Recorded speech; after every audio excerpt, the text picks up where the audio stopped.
할렐루야.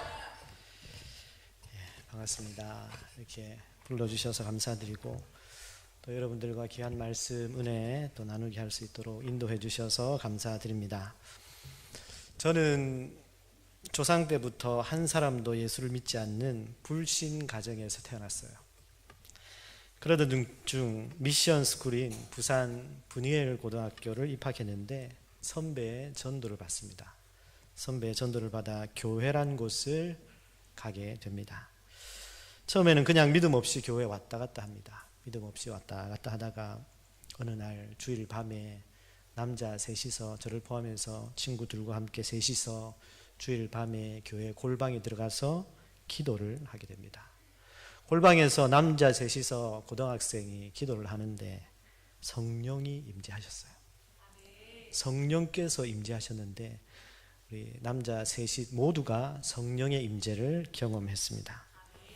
그때 기도하다가 성령의 임재를 체험했던 세 명은 그 당시 가슴이 뜨거워서 견딜 수가 없었습니다. 여기가 너무 뜨거웠어요. 여기가 너무 뜨거웠어요. 우리끼리 얘기하기를, 우리 어떡하지? 우리 어떡할까? 어떡하지? 그러다가 하나님이 뭘 좋아하실까? 하나님이 우리가 무엇하면 좋아하실까? 얘기하다가 전하자. 전하자. 예수님을 전하자. 하나님의 사랑을 전하자. 그것을 하나님이 가장 기뻐하실 것 같다. 그렇게 말했습니다. 그래서 기도하다가 셋이서 가슴이 뜨거워가지고 그때 자리에 벌떡 일어나서 그날 밤에 버스 정류장으로 갑니다. 버스 정류장을 가서 버스를 타고 남자 고등학교 셋이서 버스 안에서 전도를 하기 시작합니다. 그때부터 버스 타면 전도하고 지하철 타면 전도하고 걸어다니면서 전도하고 그야말로 불덩어리였습니다. 그냥 지나칠 수가 없었습니다. 그냥 지나칠 수가 없었어요. 저 영혼이 죽어가는 저 영혼이 보이니까 그냥 침묵할 수가 없었습니다. 1년 52주를 한 번도 저 혼자 교회 간 적이 없었습니다. 매주 전도했습니다. 매주 전도해서 새신자를 데리고 교회로 갔습니다. 주님이 내 마음에 들어오시니까 제가 완전히 달라지는 거예요. 주님이 내 마음에 오시니까 제가 완전히 달라졌어요. 그 세 명 중에 저는 목사가 되었고 한 친구는 선교사가 되었어요. 태국의 치앙마이에서 선교하고 있는데요. 이번 주에 저희 교회 와서 말씀 전하고 갔거든요. 또 한 친구는 평신도 사역자로 계속해서 믿음으로 살고 주님을 위해서 살고 있습니다. 불신 가정에서 혼자 예수님 믿고 믿음으로 그렇게 사니까 부모님들이 싫어했죠. 부모님들이 싫어했습니다. 그때 고등학교 때 공부를 좀 한다고 특별 진학반에 들어갔습니다. 거기서 공부를 했는데 거기서도 시간만 나면 제가 성경을 읽고 있어요. 성경을 읽어요. 쉬는 시간에는 나가서 하늘 보고 기도해요. 하나님 바라보며 하나님 주신 제 마음, 제 꿈, 제 소원을 가지고 기도합니다. 그러니 선생님이 불러다가 혼내고 그러죠. 공부 안 하고 그런다고. 평생을 이렇게 좋으신 예수님 위해서 말씀 전하고 교회 안에서 주님 위해서만 살고 싶었어요. 평생을 그렇게 살고 싶었어요. 그래서 내가 목사가 되어야 되겠다.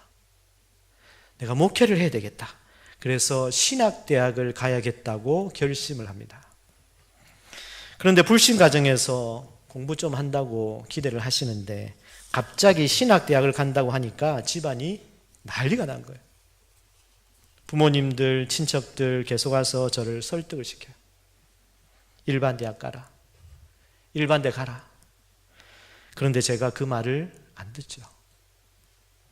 그때 제가 친척 어른들에게 완전히 찍혔습니다. 완전히 찍혔어요. 고집이 너무 세다고. 그때 어머니가 저에게 이렇게 말씀하셨어요. 네가 부모 말 듣고 신학대학 안 가면 네가 좋아하는 교회 가줄게. 이렇게 말씀하셨어요. 네가 신학대학 안 가면 네가 좋아하는 교회 가줄게. 그런데 네 고집대로 끝까지 신학대 가면 네 좋아하는 교회 영원히 안 간다 그랬어요. 교회 영원히 안 간다 그랬어요.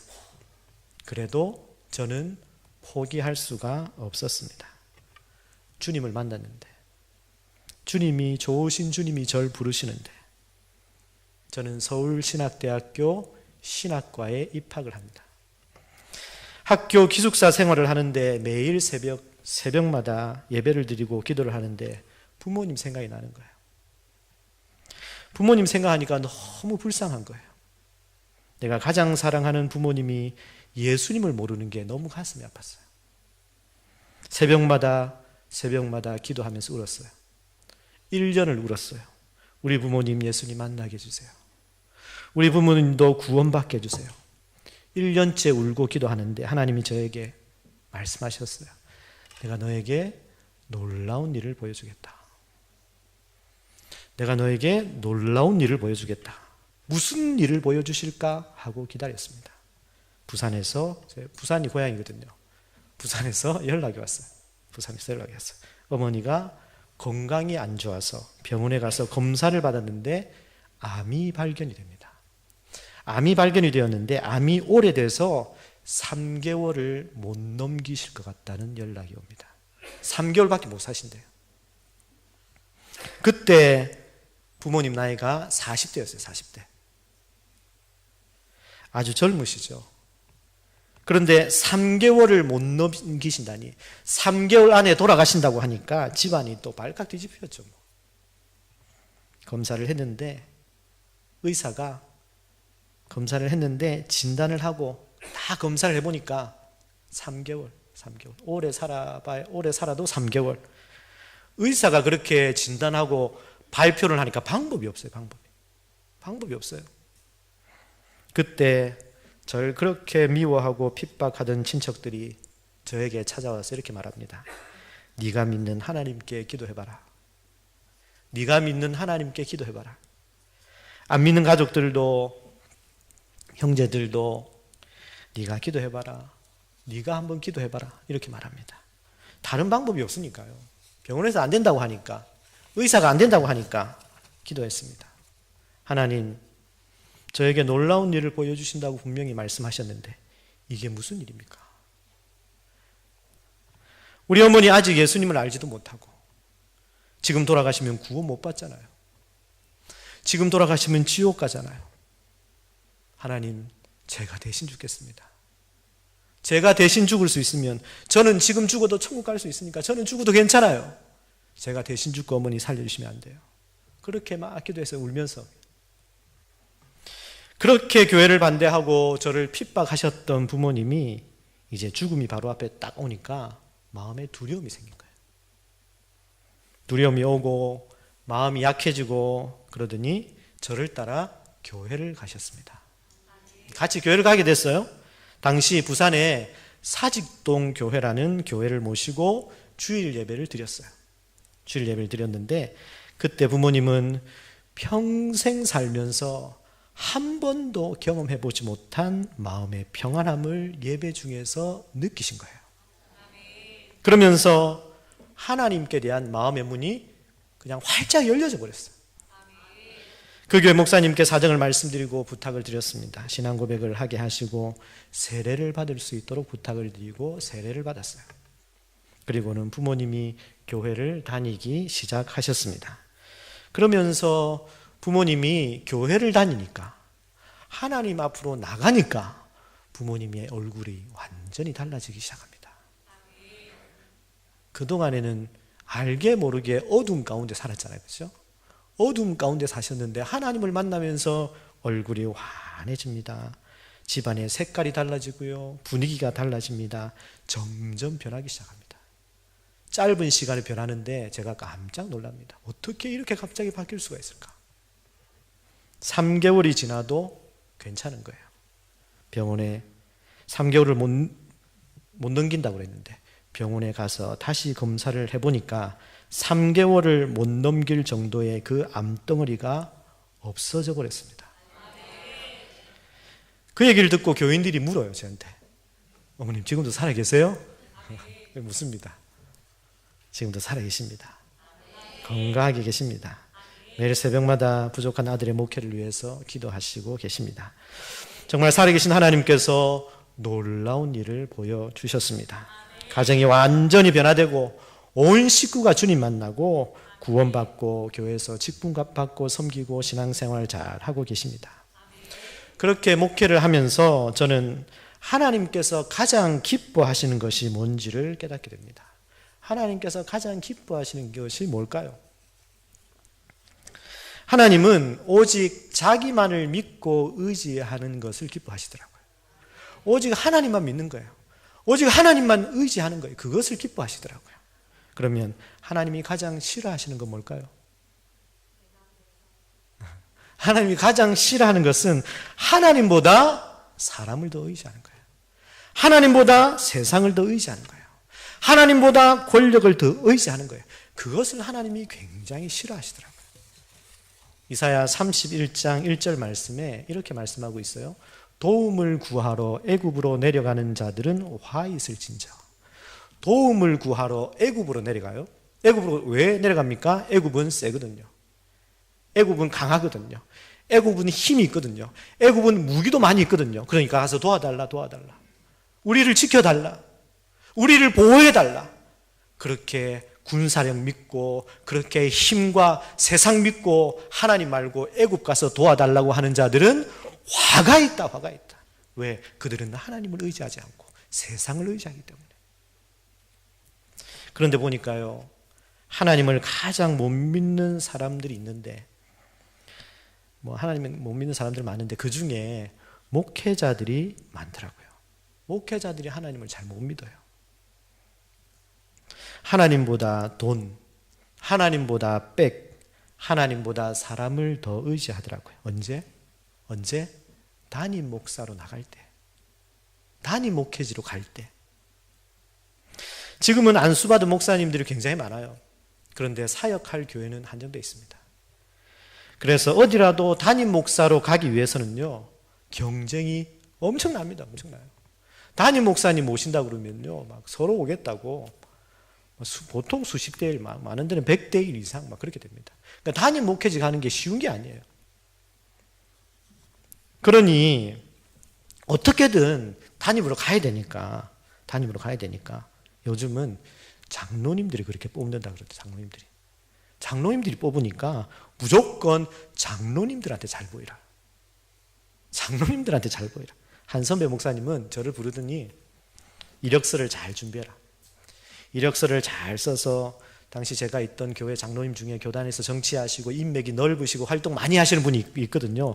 그 장로님 만나라. 그 장로님께 이력서를 드리면서 식사 대접하면서 도와달라고 해라. 안 되면 돈이라도 준비해라. 그런 이제 말들이 많이 있었어요. 그런 얘기가 있었어요. 제 친구 목사는 담임 가려고 이제 돈을 준비해 갔는데, 요즘은 담임 목사 청병하는데 또 돈을 많이 가지고 오라는 데가 굉장히 많아요. 우리 한국 교회. 굉장히 심각한 문제죠. 돈을 가지고 가야 돼요. 돈을 가지고 가야 돼요. 그래서 우리 친구 목사가 담임 가려고 돈을 준비해 갔어요. 목사가 돈이 어디 있어요? 여기저기 다 긁어 모아가지고 돈을 준비해 갔어요. 그런데 자기보다 더 큰 돈 준비해 온 사람한테 밀린 거예요. 그래 결국 자기는 돈이 적어서 그 교회 담임 못 갔어요. 그런데 나중에 또 다른 교회 그 돈 들고 가서 담임 갔어요. 이건 아닌데. 정말 그렇다면 담임을 안 하면 안 하지. 그 담임이 뭐라고? 돈 주고 담임 안 간다. 돈 주고는 안 간다.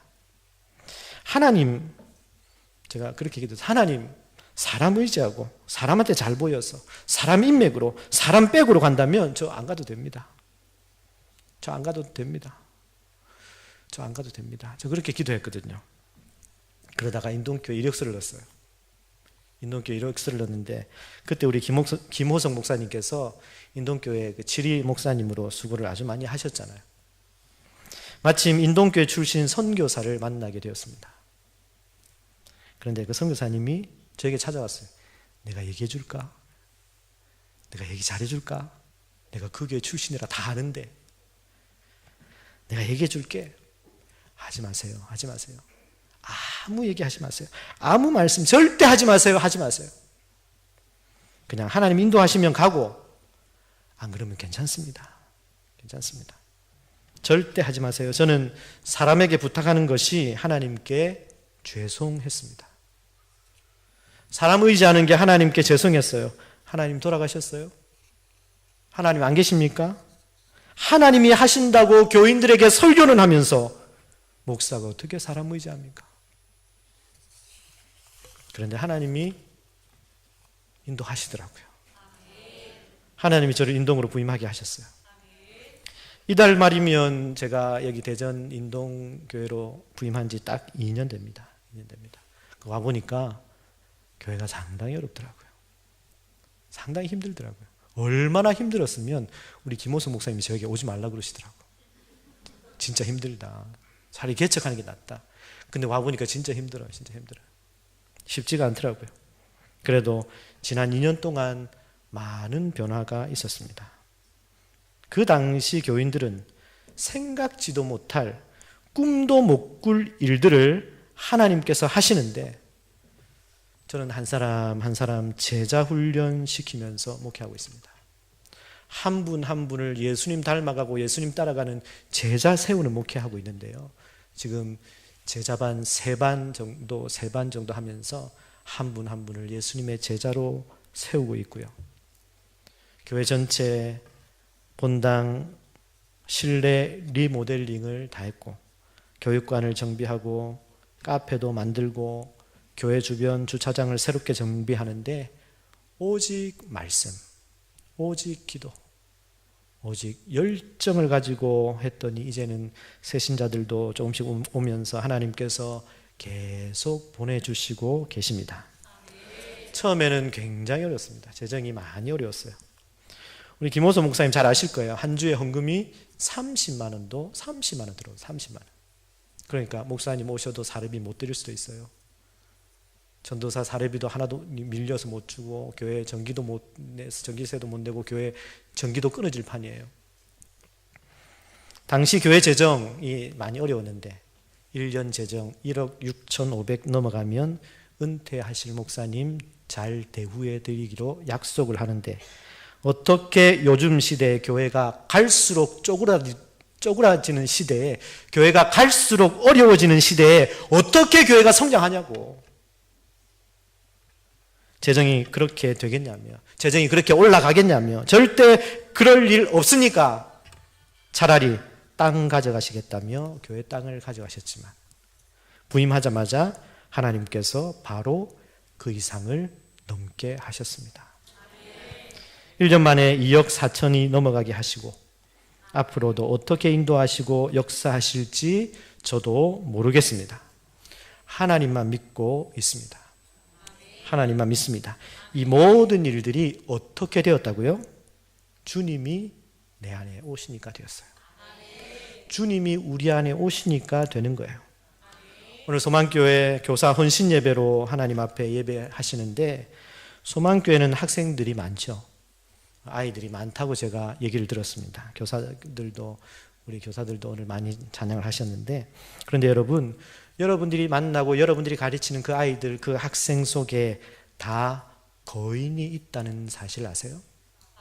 여러분 아이들 속에, 학생들 속에, 그리고 저와 여러분들 속에도 거인이 있어요. 거인이. 그런데 그 거인이 잠을 자고 있어요. 그 거인이 잠자고 있습니다. 그래서 그 거인을 깨워야 됩니다. 아이들 속에 있는, 학생들 속에 있는, 여러분 속에 있는, 내 안에 있는 거인을 깨울 수만 있다면, 우리 속에 잠자는 거인을 깨울 수만 있다면 그 사람은 인물되는 거예요. 그 속에 잠자는 거인을 깨우면 놀라운 일을 하게 되는 사람이 된다는 사실을 명심하시기를 바랍니다. 그러면 여러분, 문제는 그 잠자는 거인을 깨워야 되는데 어떻게 깨웁니까? 깨우면 되거든요. 내 안에, 여러분들 속에, 우리 아이들 안에 있는 잠자는 거인을 깨우면 되거든요. 깨우면 인물이 되거든요. 깨우면 놀라운 일을 하거든요. 그래도 어떻게 깨웁니까? 우리 속에 예수님이 오시면 깨어납니다. 예수님이 오시면 깨어납니다. 예수님이 누구세요? 예수님은 창조주입니다. 예수님은 우리 인간 모든 역사를 주관하시는 주관자입니다. 그분의 생명과 그분의 능력과 그분의 지혜와 연결이 되면 예수님의 생명, 그분의 능력, 그분의 지혜가 우리 속에서 약동하면 거인이 깨어나는 거예요. 거인이 깨어나는 거예요. 그런 사람이 가는 곳마다 역사가 일어납니다. 그 사람 때문에 변화가 됩니다. 여러분, 공부 잘한다고 거인이 깨어나는 거 아닙니다. 공부보다 더 중요한 예수님 속에서, 예수님이 내 안에서 살아계셔야 됩니다. 얼마 전에 제가 대전중앙장로교회 부목사님들과 만난 적이 있습니다. 대전중앙장로교회, 거기 큰 교회 있잖아요. 그분들이 이렇게 질문합니다. 목사님, 학생들도 제자훈련 시켜요? 학생들도 제자훈련 시켜야 됩니까? 제가 당연하죠. 무조건 시키세요. 무조건 시키세요. 학생들이 지금 말씀으로 훈련받아 예수님을 제대로 만나면 그 아이들이 인물이 됩니다. 그 아이들이 이 시대에 하나님이 찾으시는 사람이 돼요. 그래서 무조건 시키세요. 무조건 훈련시키세요. 학생들도 시키세요. 그런데 그분들의 고민, 그 목사님들의 고민, 그런데 목사님, 학생들을 만날 시간이 없어요. 학생들을 만날 시간이 없어요. 왜요? 주일에도 학교 가요. 주일에도 학원 가요. 주일에도 공부한다고 바빠요. 부모님들이 교회 직분자들이에요. 부모님들이 다 교회 다니십니다. 그런데 그 아이들이, 그 부모님이 그 자녀들에게 교회보다 학교입니다. 제가 그렇게 얘기했어요. 목사님들 절대 양보하지 마세요. 목사님 양보하면 안 돼요. 절대 양보하지 마세요. 먼저 예수님 만나고 예수님의 생명과 예수님의 능력과 예수님의 지혜가 들어오면 공부하는 것보다, 공부 잘하는 것보다 차원이 다르다는 것을 목사님들이 먼저 확신하고 확실하게 전하세요. 여러분, 유대인들은요, 전 세계 인구의 0.2%입니다. 0.2%. 유대인들이 총 1,500만 명입니다. 이 땅에 1,500만 명의 유대인들이 있어요. 그런데 1901년부터 2015년까지 역대 노벨상 수상자들을 보면 한국 사람은요, 우리 한국인은 노벨상을 수상한 사람이 몇 명이에요? 몇 명이죠? 한 명. 유대인들은 화학, 경제, 문학, 물리, 생리학, 약학, 평화상, 여러 모든 부분을 휩쓴 노벨상 수상자들만 194명. 194명 뿐입니까? 지금 이 세계 가장 중요한 분야의 중심에서 꽉 잡고 있는 사람들이 유대인들. 그래서 미국이 유대인한테 꼼짝 못합니다. 유대인들 잘못 건드리면 큰일 나거든요. 그들이 다 잡고 있거든요. 어떻게 그럴까요? 어떻게 그럴 수가 있죠? 도대체 유대인들이 어떻게 하길래 조사를 했습니다. 조사를 했어요. 가장 중요한 첫 번째 이유, 유대인들은 자녀들을 어릴 때부터 신앙 교육을 하는데 철저한 말씀 교육이 첫 번째 이유다. 조사 결과가 나왔어요. 유대인들이 뛰어난 이유는 철저한 말씀 교육이다. 유대인들은요, 구약만 믿어요. 구약만. 제가 작년에 이스라엘에 다녀왔는데 이스라엘 가보니까 지금도 유대 정통 학교 학생들을 교육하는데요, 우리가 가는 구약 성경의 성지들을 지금도 유대 학생들을 데리고 다니면서 현장에서 보여주면서 교육을 해요. 보여주면서. 이곳이 우리 조상들의 믿음이 있었던, 믿음의 삶을 살았던 바로 그곳이다. 그러면서 말씀을 가르쳐요. 구약의 하나님에 대해서 말씀과 신앙을 지금도 그렇게 가르치고 있습니다. 우리처럼 새벽부터 그리고 새벽까지 학교로 학원으로 뺑뺑이 돌리는 교육이 아니에요. 신앙교육, 말씀교육, 그것이 첫 번째 이유라는 거예요. 여러분, 우리는 구약 성경도 있고 또 뭐가 있어요? 신약 성경도 있어요. 우리는 사실 저들보다 더 유리합니다. 그런데 우리는 성경을, 말씀을 그렇게 가르치지 않습니다. 말씀 교육, 신앙의 계승이 안 돼요. 여러분, 예수님을 제대로 만나면, 내 안에 내가 죽고 예수님이 사시면 우리 안에 잠자는 거인이 깨어납니다. 여러분 속에, 학생들 속에, 아이들 가슴 속에 예수님이 살아계시도록 여러분 가르치시고 기도하시기를 바랍니다. 그리고 한 가지만 더 말씀드리겠습니다. 오늘 읽은 본문은 유명한 말씀이죠. 모든 지킬 만한 것 중에 더욱 내 마음을 지키라. 생명의 근원이 이에서 남이니라. 무엇보다 마음을 지키라. 마음을 지키라. 인생의 모든 것이 마음에서 나오기 때문이다. 마음에서. 우리가 가장 신뢰하는 것, 우리가 가장 사랑하고 희망하는 것, 내가 보물로 여기는 것, 우리의 상상을 사로잡는 것, 다 어디에 있습니까? 마음에 있습니다. 마음에 있습니다. 모든 마음에는 경향성이 있어요. 모든 마음에는 경향성이 있어요. 여러분들 마음도 마찬가지입니다. 경향성이 있다는 것은 이 마음이 어디론가 향해 있다는 거예요. 이 마음이 다 어디론가 향해 있어요. 여러분들은 어디를 향해 있습니까? 마음의 방향이 그 사람을 결정합니다.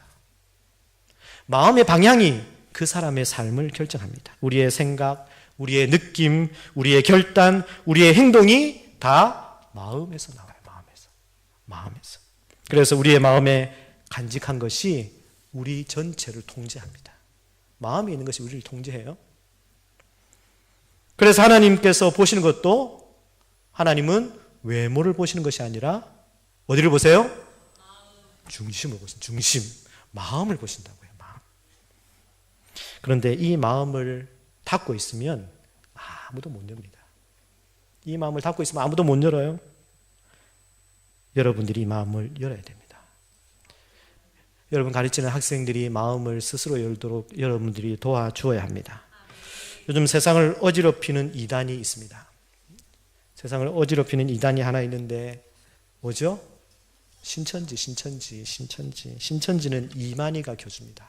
이만희라고 하는 이제 보니까 얼마 안 남았어요. 모습 보니까 죽을 때 얼마 안 남았어요. 완전히 이제 노인이더라고요. 그런데 자기가 예수래요. 자기가 재림주래요.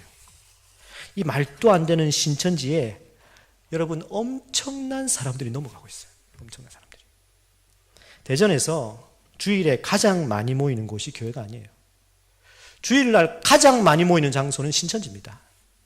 대전에 신천지 어디 있는지 아시죠? 주일날 모이는 숫자가 거의 15,000명에 육박합니다. 신천지는 어떻게 그렇게 사람들이 많이 갈까요? 어떻게 그것도 젊은 사람들이, 똑똑한 사람들이 다 그쪽으로 들어갈까요? 신천지는 9개월, 딱 9개월입니다.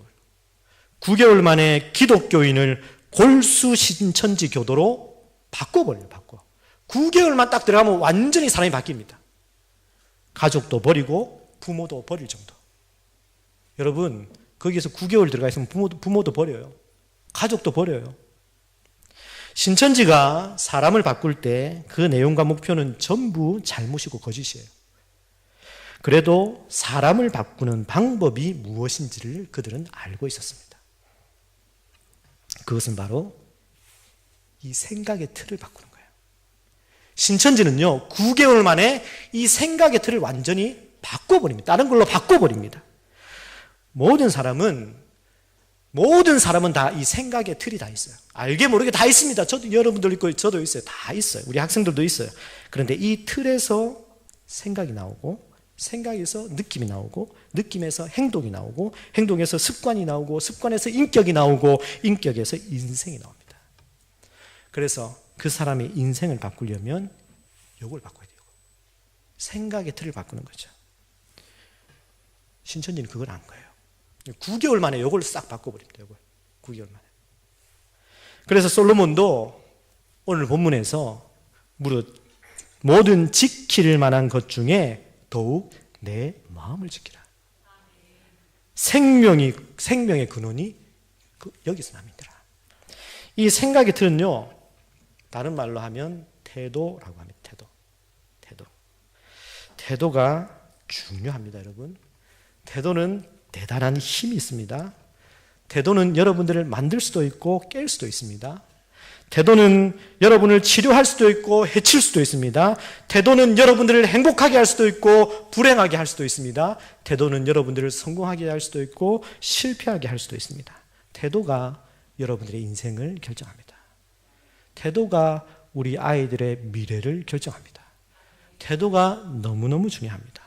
환경이나 다른 사람들이 하는 말이나 과거나 학력보다 훨씬 더 중요한 게 바로 태도입니다. 태도. 그 태도는 바로 마음에서부터 나오는 거예요. 마음에서부터 태도가 나오는 거예요. 그 태도만 바꾸면 인생이 달라지고요. 태도만 바꾸면 삶의 모든 관계가 달라집니다. 운동을 하는데 하루에 운동장 10바퀴 돌기로 했어요.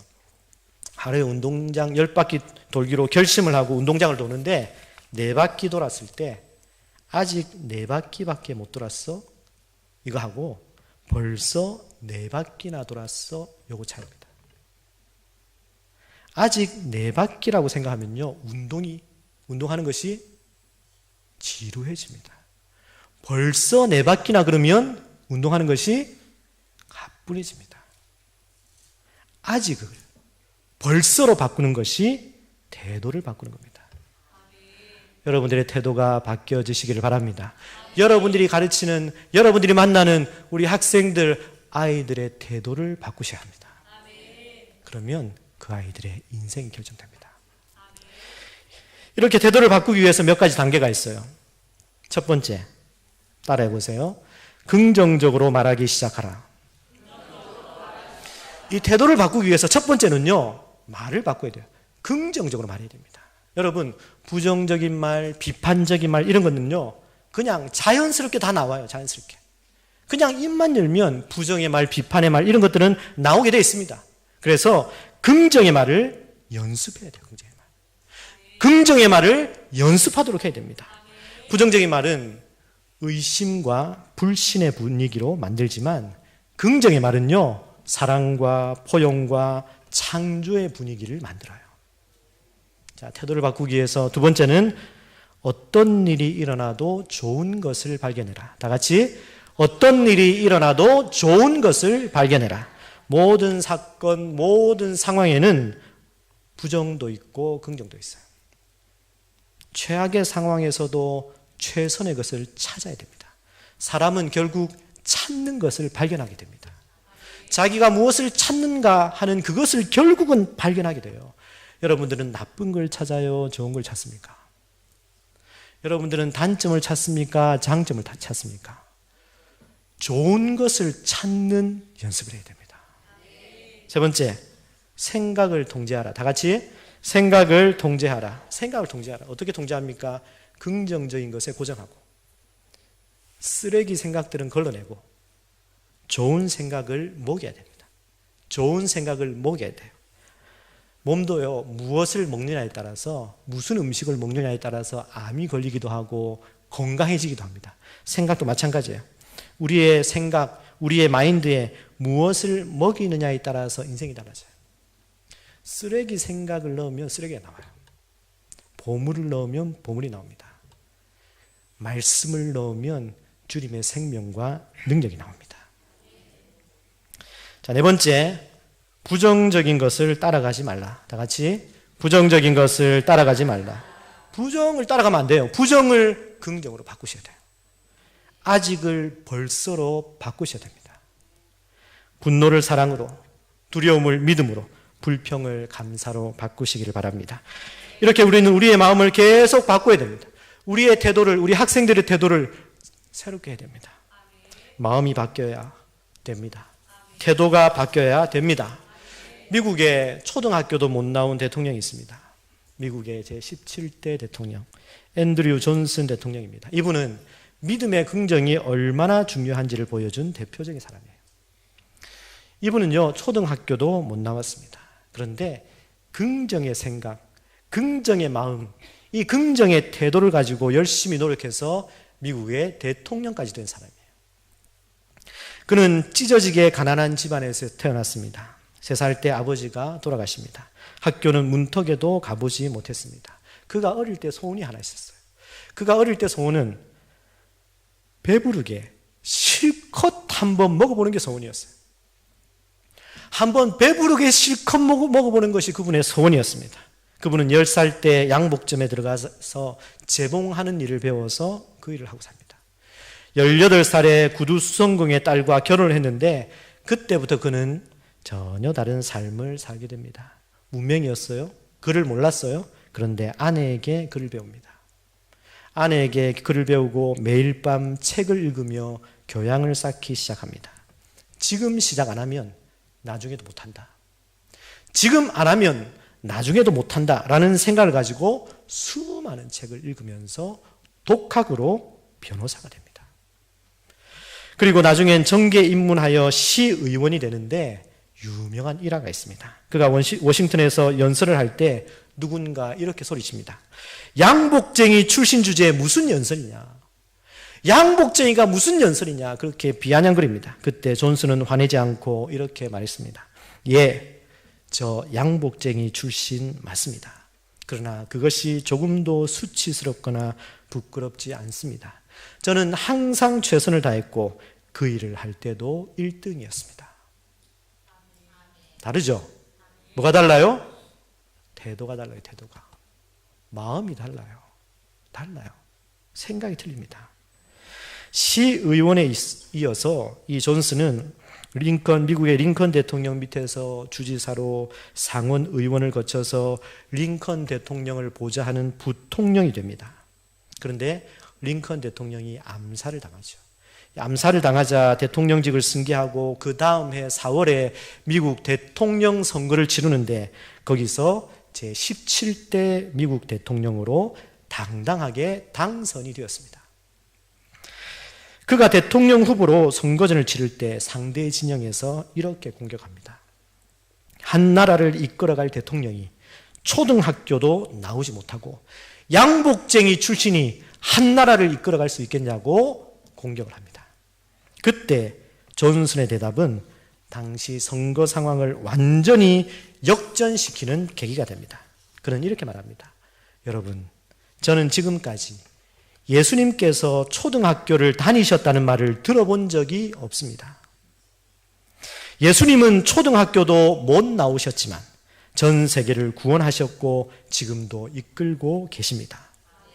이 나라를 이끄는 힘은 학력이 아니라 긍정의 의지요 미국 국민의 적극적인 지지입니다. 다르죠? 뭐가 달라요? 마음이 달라요. 태도가 다릅니다. 그는 그런 긍정적이고 적극적인 생각과 태도로 그는 대통령의 자리까지 올라가게 됩니다. 그는 대통령 재임 기간 대통령직을 탁월하게 수행을 하는데 그 중에서도 백미는 러시아로부터 알래스카 땅을 단돈 720만 불, 우리 돈으로 80억에 매입하게 됩니다. 여러분, 알래스카 땅 아세요? 저 러시아 저 위에 캐나다 옆에 붙어 있는 엄청난 땅 있잖아요. 그 엄청난 땅을 그때 산 거예요, 미국이. 그거 러시아 땅이었거든요. 그때 샀는데 우리 돈 80억에 삽니다.